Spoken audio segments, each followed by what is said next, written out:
বাবাজি মুসলমান ভাইরাও, এ সোনা মানিকেরাও, চল বাবা আমি খাজা মঈনুদ্দিনের কিছু বাবা একটা ঘটনা বলবো। বলার পরে কাল থেকে যেখান থেকে জীবনী রেখে গেছিলাম ইনশাআল্লাহ ওখান থেকে আবার জীবনী শুরু করব। এ বাবাজি যারা বলে খাজা মঈনুদ্দিনের পাওয়ার নাই, যারা বলে খাজা মঈনুদ্দিন মাটির সঙ্গে মরে মিশে গেছে, এই বাবা আমি তাদেরকে জানাতে চাই বাবা আল্লাহর ওলিরা কখনো মরে না। আল্লাহ পাক আল্লাহ তাআলা বলতেছেন আলা ইন্না আউলিয়া আল্লাহি লা খাউফুন আলাইহিম ওয়ালা হুম ইয়াহজানুন। যিনারা আল্লাহর ওলি হয়ে যায়, যিনারা আল্লাহ দোস্ত হয়ে যায়, তিনাদের এহ জগত ভয় নাই, পর জগত ভয় নাই। জোর বলুন না সুবহানাল্লাহ। এ বাবাজি মুসলমান ভাইরাও, ওগো আমার সোনা মানিকেরাও, এক পণ্ডিতের বেটি বাবাজি, পণ্ডিতের বেটি আপনার এক নয় দু নয় বাবাজি, তিনার পণ্ডিতের আব্বা দেব দেবতার পায়ের তলায় 100 বছর ধরে দুধ ঢালে, কিন্তু বাবা দেবতা দুধ পান করতে পারে না। বাবাজি মুসলমান ভাইরাও, এই সোনা মানিকেরাও, যখন বাবা 100 বছর ধরে একটা মূর্তির পায়ের তলায় দুধ দিয়েছে, কোন মতে বাবা খেতে পারে না। পণ্ডিতের বিটি বলতেছে বলো গো আব্বা জানো, আমাদের দেবতার পায়ে তো প্রত্যেক দিন আপনি দুধ ঢালেন, কিন্তু আমাদের দেবতা কেন দুধ পান করে না? বেরাদর ইসলাম মাদ্রাসা মানিকেরাও, এ সোনা মানিকেরাও, পণ্ডিতের বিটি বলতেছে বলো গো আব্বা জান, আপনি আমাকে একদিন দুধ দেন। ও গো আব্বা জান, আমি আমাদের দেবতাকে দুধ পান করাবো। যখন বাবা যে কথা বলো, বলার পরে পণ্ডিত বলতে বলে বেটিরা আমি 100 বছর ধরে দেবতার পায়ে দুধ ঢাললাম, দুধ পান করতে পারলো না। এ বেটি রে, তুমি একদিনে গিয়ে কিভাবে দেবতাকে তুমি আপনার কিনাও দুধ পান করাবে? পণ্ডিতের বেটি বলছে আব্বা গো আপনি আমাকে একবার দেন, আমি আমাদের দেবতাকে দুধ পান করাবো। আচ্ছা বলুন, দেবতা কি পান করতে পারে? দেবতা কি আপনার খেতে পারে? দেবতা কথা বলতে পারে? না বাবাজি, পারে না, পারে না। এদিকে পণ্ডিতের বিটি সকাল বেলাতে এক বাটি দুধ নিয়ে গিয়ে বাবাজি তাদের দেবতার পায়ের তলাতে আপনার ঢেলে দিয়েছে। ঢেলে দেওয়ার পরে এদিকে পণ্ডিতের বিটি বলতে চায় এ দেবতা তাড়াতাড়ি দুধ খা, কোন মতে বাবা দুধ পান করতে পারে না। এদিকে বিরাদার ইসলাম আবার পণ্ডিতের বিটি আপনার বাড়ি গেছি, বাড়ি যাওয়ার পরে আর একটা বাটিতে দুধ নিয়ে এসেছে। দুধ নিয়ে আসার পরে বিরাদার আবার দেবতার পায়ের তলাতে দুধের বাটিটা রেখে দিয়েছে। এদিকে পণ্ডিতের বিটি বলতেছে এ দেবতা তাড়াতাড়ি দুধ পান কর, তাড়াতাড়ি দুধ পান কর, দুধ যদি না পান করিস তোর মাথাতে আমার মাথাটা ফাটিয়ে তোর পায়ের তলা রক্তের বন্যা বইয়ে দেব।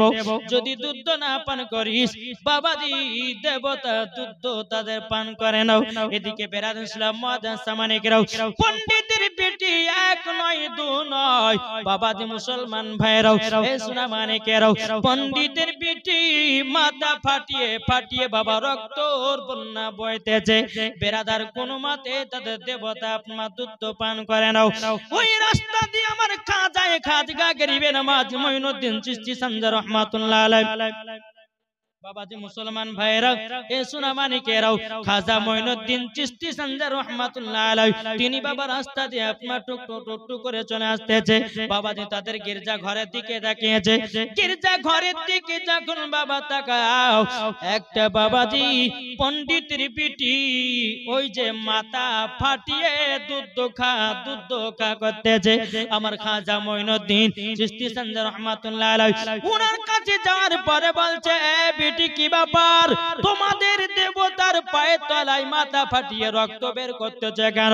পণ্ডিতের বিটি বলছে বলো গো আল্লাহ বালা ব্যক্তি, আমরা যার পূজা করি, আমরা যার ইবাদত করি, আমরা যাকে আমরা দেখভাল করি, আমরা সকাল থেকে নিয়ে তার পায়ের গোড়াতে দুধের বাটি রেখেছি, কোনো মতে দুধ পান করতে পারে না। যদি আমাদের দেব দেবতা দুধ না পান করে আমার জীবন খানা শেষ করে দেব। এদিকে বেরাদার ইসলাম মুআদ্দাস সামানিকরাও খাজা মঈনুদ্দিন চিশতি সানজার রহমাতুল্লাহ আলাইহি তখন বলতেছে, বলো গো আমার বেটি, তবে শোনো গো শোনো, তুমি যে বলছো দুধ পান করে নাও, কি করে করবে? তোমাদের দেবতা কথা বলতে পারে না, তোমাদের দেবতা প্রসাদ খেতে পারে না, তোমাদের দেবতা কোন রকমের খাওয়া দাওয়া করতে পারে না। পণ্ডিতের বেটি বলছে, বলে আল্লাহ বলা ব্যক্তি, আমি তো জীবনে আর কোনদিন এ কথা শুনবো না। যদি দেবতা দুধ না পান করে আমার জীবন শেষ করে দেব, মুখখানা কাউকে দেখাবো না। আমার খাজা মঈনুদ্দিন চিশতি সানজার রহমাতুল্লাহ আলাইহি বাবাজি মুসলমান ভাইরাও পণ্ডিতের পিঠে যখন এই কথা বলার পরে আমার খাজা মঈনুদ্দিন বাবাজি ওই মূর্তির কানটা ধরে বলতেছে, মূর্তি দুধ খাও। বাবাজি আমার খাজা মঈনুদ্দিনের কথাতে মূর্তি দুধ পান করতে লেগেছে। এটা জোর হবে না? দুধ পান করতে লেগেছে। পণ্ডিতের বেটি বলতে যে কি ব্যাপার, আমাদের দেবতা বহুক্ষণ পর দুধ পান করেছে। বাবাজি আপনার পণ্ডিতের বেটি এত আনন্দ, এত খুশি, বাবাজি গ্রামের লোককে গিয়ে বলছো, আমাদের ব্রাহ্মণ ঠাকুরেরা শোনো শোনো, তোমরা তো জীবনে কোনোদিন আপনারে কি নাও দেবদেবাকে দুধ পান করাতে পারো না, প্রসাদ খাওয়াতে পারো না। আমি পণ্ডিতের বেটি হইয়া একদিনেই দুধ পান করায় দিয়েছি। পণ্ডিত বলছে, বেটি এই কথা বলো না, এই কথা বলো না, কেউ বিশ্বাস করবে না। আমাদের দেবতা কথা বলতে পারে না, আমাদের দেবতা কোন রকমে খেতে পারে না, আর তুমি যদি এই কথা বলো কেউ বিশ্বাস করবে না। আব্বাকে বিশ্বাস যদি না করে আমি তাদেরকে আমাদের দেবতার কাছে নিয়ে যাব, আবারও দুধ পান করাবো। সমস্ত বেদিন কাফেররা বাবা তাদের দেবতার কাছে চলে এসেছে। আসার পরে বেরাদার ইসলাম মুআদ্দাস সামানিকরাম বাবাজি পণ্ডিতের বিটি আবার এক বাটি দুধ নিয়ে এসে বলছে, এ দেবতা দুধ খা, দুধ খা। কোন মতে বাবা খায় না। সবাই বলতেছে, বলে এ পণ্ডিতের বিটি এত মিথ্যা কথা বলো কেন? তুমি যে বলছে কালকে আমাদের দেবতা দুধ পান করেছিল, কিন্তু কই আজকে তো করছে না, কাল যদি পান করে আজও পান করবে। পণ্ডিতের বিটি এত মিথ্যা কথা বলেছে কেন? কিন্তু বাবা যে পণ্ডিতের বেটি আবার বলছে, এ দেবতা দুধ পান কর, দুধ পান কর। কোন মতে করে না।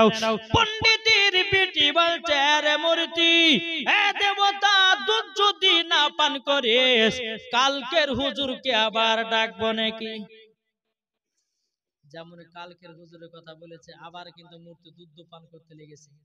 হ্যাঁ বাবাতে মুসলমান সোনা মানিকেরা, তো সমস্ত বেদিন কাফেররা বলছে, পণ্ডিতের বেটি কালকার হুজুর মানে এটা বলো তো। বলে, শুনেন, কালকে আমি সারাদিন মাথা ফাটিয়ে ফাটিয়ে রক্ত বের করে বন্যা বইয়ে দিলাম, তবু আমাদের দেবতা দুধ পান করছিল না। যখনই একজন আল্লাহওয়ালা ব্যক্তি এই রাস্তা দিয়ে যাচ্ছিল আমার কাছে আসলো, বলে, কি করতেছো?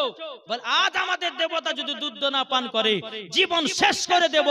আমার খাজা গরিবে নামাজ তখন ওই পণ্ডিতের পিটি বলতেছে, উনি কি করলো? কানটা ধরেছে, ধরার পরে বলছে দুধ পান কর। অটোমেটিক দুধ খেতে লাগলো। আজকে ওই হুজুরের নাম করেছি, দুধ পান করতে লেগেছে। বেদিন কাফেররা বলছে, বলে পণ্ডিতের বিটি আমাদেরকে উনার কাছে জলদি করে নিয়ে চলো। বাবাজি বেদিন কাফেররাও আমার খাজা গরিবে নামাজ মঈনুদ্দিন চিশতি সানজার রহমাতুল্লাহ আলাইহি বাবাজি আপনার টুক টুক টুক টুক করে আপনার তিনার কাছে আপনার চলতে লেগেছে। চলতে চলতে বেরাদার বেদিন কাফেররা বলতে যায়, ওগো খাজা মঈনুদ্দিন, আপনি আমাদের দেবতাকে দুধ পান করিয়েছেন। ওগো খাজা মঈনুদ্দিন, যার ইবাদত করলে পারি মূর্তি পর্যন্ত দুধ পান করবে, আমরা তারই ইবাদত করব, মূর্তির নয়। কলমা পড়ে মুসলমান বানায় না। এই বাবাজি মুসলমান ভাইরাও, অনেকে বেদিন কাফেররাও বাবাজি মুসলমান ভাইরাও আপনার কলমা পড়ে মুসলমান হয়ে গেছে। তাইলে বাবাজি বোঝা গেল আমার খাজা গরিবে নামাজ মঈনুদ্দিন চিশতি সানজার রহমাতুল্লাহ আলাইহির পাওয়ার কে দান করেছে। ঠিক গো, আল্লাহ দান করেছে। তাইলে বাবাজি মুসলমান ভাইরাও, এ সোনা মানিকেরাও, আপনাদেরকে বলতে চাই রে বাবা, আল্লাহর ওলি মানতে হবে, আল্লাহর ওলির হাতে বায়াত হতে হবে, আল্লাহর ওলিকে আপনার কিনা মোহাব্বত করতে হবে। যারা বলে যে আল্লাহর ওলি মানা চলবে না, যারা বলে আল্লাহর ওলির মাজার যাওয়া চলবে না, যারা বলে আল্লাহর ওলির মাজারে যাওয়া চলবে না, বাবাজি জেনে নিতে হবে তার আকীদা হলো ইবলিস মার্কা আকীদা। কিন্তু বাবাজি মুসলমান, আজ কিছু ভণ্ডাদের জন্য আসল পীরের বাবা দুর্নাম হতেছে। কি গো, ঠিক না? আসল পীরের দুর্নাম। ও বাবাজি মুসলমান, কোন পীর যদি এসে বলে আমার হাতে বায়াত দাও, তোমাকে নামাজ পড়া লাগবে না। যে পীর বলবে আমার হাতে বায়াত দাও, তোমাকে রোজা করা লাগবে না। যে পীর এসে বলবে আমার হাতে বায়াত দাও, তোমাকে কিছুই করা লাগবে না। জেনে নিতে হবে পাকা শয়তান আছে। যারা ওলি হবে নামাজের কথা বলবে, যারা ওলি হবে হজের কথা বলবে, যারা ওলি হবে যাকাতের কথা বলবে, যারা ওলি হবে সঠিক পথের কথা বলবে, যারা ওলি হবে জান্নাতি পথ দেখাবে। জোরে বলুন সুবহানাল্লাহ। আমার খাজা গরিবে নামাজ মুইনুদ্দিন চিশতি সঞ্জয় রহমাতুল্লাহ আলাইহি, তিনি জান্নাতের রাস্তা পর্যন্ত বলতেন। জোরে বলেন না সুবহানাল্লাহ। এরই নাম খাজা মুইনুদ্দিন। এটা জোর হবে না, এর নাম হলো বাবা খাজা মুইনুদ্দিন। খাজা মুইনুদ্দিন কার নাম বাবা? চলুন একদিন আমার খাজা মুইনুদ্দিন চিশতি সঞ্জয় রহমাতুল্লাহ আলাইহি বাবা যে একটা রাস্তা দিয়ে আপনার টুক টুক টুক টুক করে আপনার চলে আসতেছে। আসার পরে বাবা কিছু আগুনের পূজারী 100 বছর ধরে পূজা করতেছে। বেরাদার মুআজ্জাজ সামানে کرام, 100 বছর যখন ধরে আপনার পূজা করো, পূজা করতে করতে আমার খাজা মুইনুদ্দিন ওই রাস্তা দিয়ে আপনার চলে আসতেছে। আসার পরে বেরাদার ইসলাম, আমার খাজা মুইনুদ্দিন বলছে আগুনের পূজারী তোমরা কি করতেছো?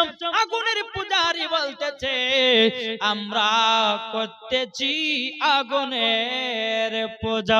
বলে আগুনের পূজা করেছো, তাইলে এক কাজ করো না, 100 বছর ধরে আগুনের যদি পূজা করো নিশ্চয়ই তোমাদের আগুন বশ হয়ে গেছে, তোমাদেরকে আগুন আর পোড়াতে পারবে না। একটু হাত কানা ঢোকাও আর প্রমাণ দেখাও। বাবাজি আগুনের পূজারীরা বলছে, বলে ফকির বাবা তোমার কি মাথা খারাপ হয়ে গেছে নাকি? আগুন সবাইকে পোড়াবে। আমার খাজা মুইনুদ্দিন বাবাজি জ্বলন্ত আগুনে পানি ঢুকায় দিয়েছে। যেমনই বাবা জ্বলন্ত আগুনে বাবা হাত ঢুকায়া দিয়েছে। হাত ঢুকায়া দেওয়ার পরে আল্লাহর কি কুদরত রে বাবা, আমার খাজা মুইনুদ্দিনের চুল পরিমাণের বাবাজি হাত পর্যন্ত পড়ে না। এরই নাম খাজা মুইনুদ্দিন। এই বাবাজি মুসলমান ভাইরা, এই সোনা মানিকেরা, খাজা মুইনুদ্দিন চিশতি সঞ্জয় রহমাতুল্লাহ আলাইহি বাবাজি বলতেছে গো আগুনের পূজারীরা, তোমরা যদি 100 বছর ধরে আগুনের পূজা করতে পেরেছো, তাইলে বলো তোমাদের বছর দিন হয়, তাহলে খানোখায় আগুনের পূজা করছো কেন? যার ইবাদত করলে পরে তোমার শরীর পুড়াতে পারবে না, তুমি তার ইবাদত করো। জোর হবে না? ওই কাফেরেরা বেদিনেরা বাবা যে খাজা মুইনুদ্দিনের কাছে কলমা পড়ে মুসলমান হলো। জোর বলেন সুবহানাল্লাহ। তাহলে বাবা খাজা মুইনুদ্দিনকে মোহাব্বত করতে হবে কি হবে না? খাজা মুইনুদ্দিনের দরবারে যাওয়া চলবে কি চলবে না? জি বাবা যে মুসলমান সোনা মানিকের আসুন, এই খাজা মুইনুদ্দিন চিশতি সঞ্জয় রহমাতুল্লাহ আলাইহি ভারতবর্ষতে এসে ইসলাম প্রচার করেছেন। আর সেই খাজা মুইনুদ্দিনের জন্য আমরা এতটাই বাবাজি, অনেক কিছু কিছু মানুষ বলে যে খাজা, বলছে কিছু মানুষ বলে যে খাজা গাঁজা খায়, ওকে পিটার দরকার আছে না? বলে ওকে এমন পিটা পিটতে হবে, ওকে জুতার বাড়ি পিটতে হবে। আরে বোকা, যে খাজা মুইনুদ্দিন ভারতবর্ষতে না আসলে পরে তুই বেদিন কাফের হয়ে মারা যাতি। যে খাজা মুইনুদ্দিন ভারতবর্ষতে এসে ইসলাম প্রচার করেছে, কোরআনের চিহ্ন পেয়েছি, মাথায় আমাদের পাগড়ি আছে, আমার খাজা মুইনুদ্দিনের জন্য পেয়েছি, জুব্বাটাও খাজা মুইনুদ্দিনের জন্য পেয়েছি, নামাজ খাজা মুইনুদ্দিনের জন্য পেয়েছি।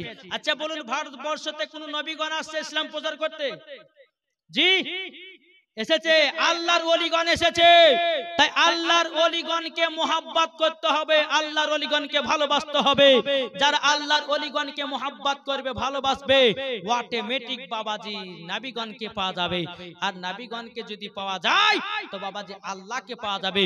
আর আল্লাহকে যদি পাওয়া যায়, আল্লাহ পাক আল্লাহ তাআলা বলতেছে তার জন্য জান্নাত ওয়াজিব হবে। জোরে বলেন সুবহানাল্লাহ।